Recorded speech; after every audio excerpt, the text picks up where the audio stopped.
Hi, welcome to Marker Board Videos. My name is Nancy Foote, and today you're going to see a video about factoring quadratics.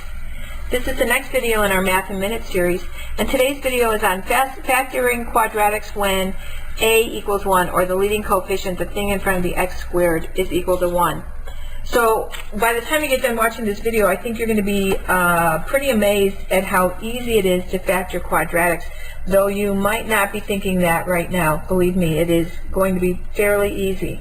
So let's start with the problem.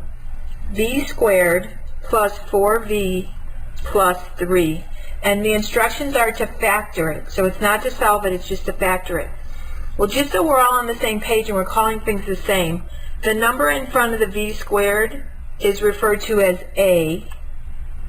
The number in front of the v is referred to as b. And the number with no variable after it is considered c. So when we say a equals 1, we're talking about the number in front of the v squared or the x squared or whatever your square term is. Now, as you know from previous videos, there is an invisible 1 here. We don't write it because we're basically lazy, but it's there. And so today's video is on factoring these types of problems.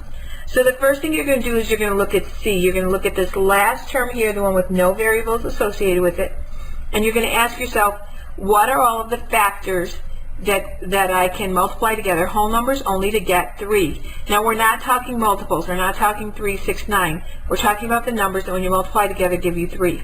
Now, 3 is a prime number, which means the only two numbers that multiply together to give you 3 are 1 and 3. We can also use -1 and -3, but those are the only options that we have.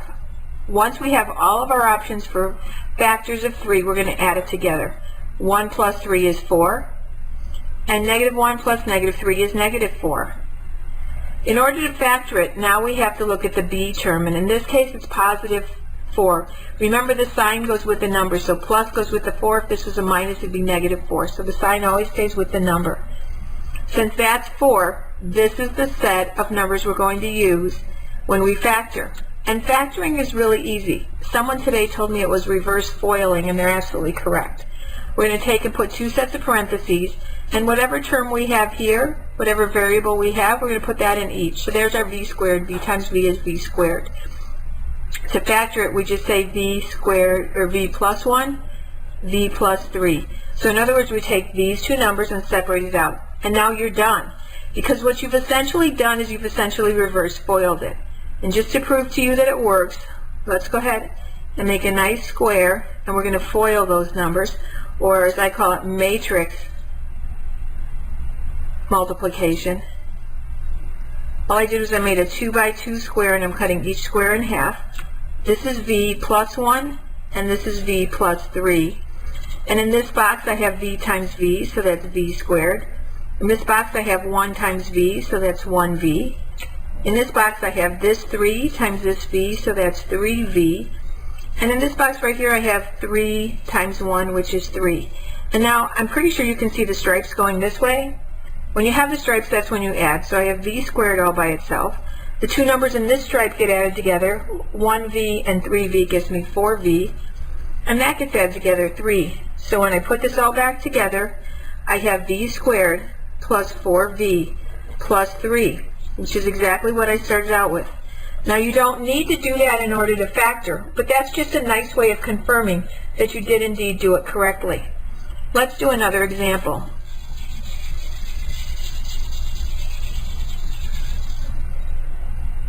Here's another example. K squared plus 10k plus 16.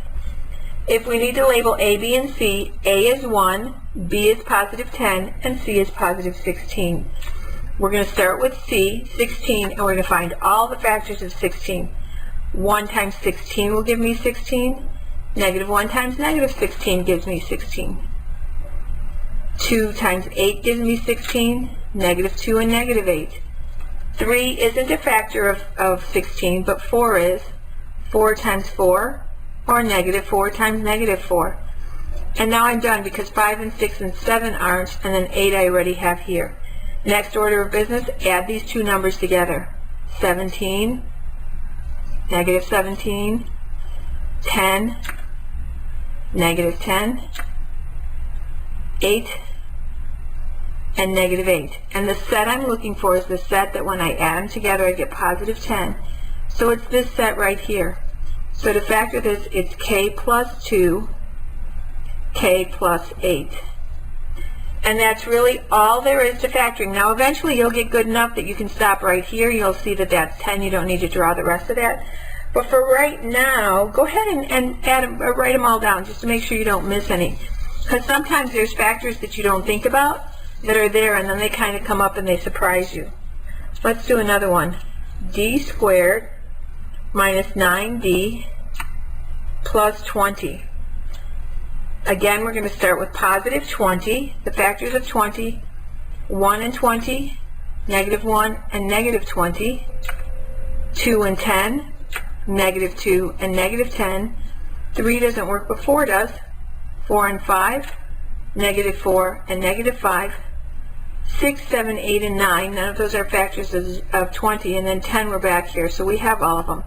Now let's add these together. 20 plus 1, negative 20 plus negative 1, 2 plus 10, negative 2 plus negative 10, 5 plus 4, negative 5 plus negative 4. And we want our sum to be negative 9, so we're going to use this pair right here. So to factor it, it's d minus 4 times d minus 5. Now, if you put d plus negative 4, d plus negative 5, you've written exactly the same thing, and that is also correct. Likewise, if you put d minus 5, d minus 4, you are also correct. The order doesn't matter. Let's do one more problem on factoring. And let's get one that's pretty ugly, shall we? Let's find an ugly one. Pretty ones are easy to do. I want to find an ugly one. Let's see. Here we go.